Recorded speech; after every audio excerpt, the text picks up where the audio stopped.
ഇവിടെ സമരം നടത്തിയിരുന്ന കുറേ ആൾക്കാർ എന്തിനു വേണ്ടി ഇവർ ചരിത്രം അറിയുന്നവർക്കൊക്കെ സമരം അറിയാം. എന്തിനാണെന്നറിയോ? മുല മറക്കാനായിട്ടുള്ള സമരം. നിങ്ങൾ മറന്നുപോയിട്ടുണ്ട്? ഉണ്ട്. കേരള ചരിത്രത്തിലെ ഏറ്റവും വലിയ സമരമാണ്. പക്ഷേ ഇപ്പോൾ ഒരു സമരം നടക്കുന്നുണ്ട്. എന്താണെന്നറിയോ? ഒന്ന് പറയൂ, എന്താണ് സമരം? മുല കാണിക്കാനുള്ള സമരം. അത് തന്നെ. മൂപ്പരിക്ക് അതിനൊക്കെ പറ്റിയിട്ടൊക്കെ നല്ലോണം അറിയാം. അതിൻ്റെ അർത്ഥം അമിതമായിട്ടുള്ള പാശ്ചാത്യവൽക്കരണം വേണ്ട. അപ്പോൾ ആ പാശ്ചാത്യവൽക്കരണം എന്താണ്? ആ പാശ്ചാത്യവൽക്കരണം നിങ്ങളുടെ കുപ്പായത്തിൽ കാണാനുണ്ട്. ഒരു കൂട്ടർ മുഖം മറക്കുമ്പോൾ മറ്റു കൂട്ടർ വേറെ ചിലതൊക്കെ തുറന്നു കാണിക്കാൻ ആഗ്രഹിക്കണം. അതൊന്നും വേണ്ട.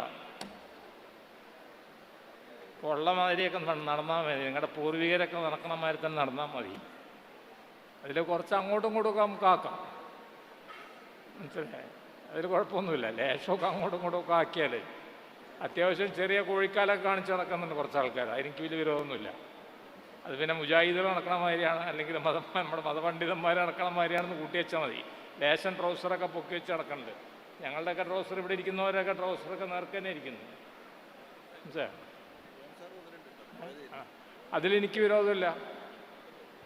ലേശം ട്രൗസർ പൊന്തിച്ച്, പക്ഷേ ഇനി അങ്ങോട്ട് വല്ലാതെ പൊന്തിക്കാൻ നിൽക്കണ്ട.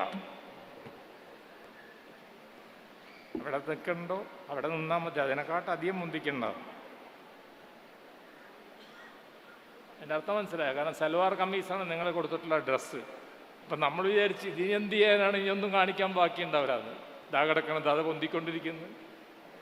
എന്നാൽ പിന്നെ കാണിക്കാൻ പറ്റിയ വല്ലാണെങ്കിൽ കുഴപ്പമില്ല. ഈ കോഴിക്കാലൊക്കെ കാണിച്ചിട്ട് എന്താ കാര്യം?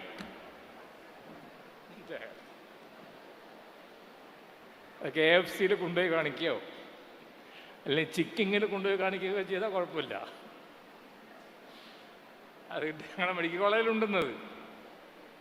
ഞാൻ അവരോട് പറയുന്നത്, നമുക്കിത് രോഗികളെ കാണുന്ന സ്ഥലമല്ലേ, നിങ്ങൾ മര്യാദക്ക് ഡ്രസ്സ് ചെയ്ത്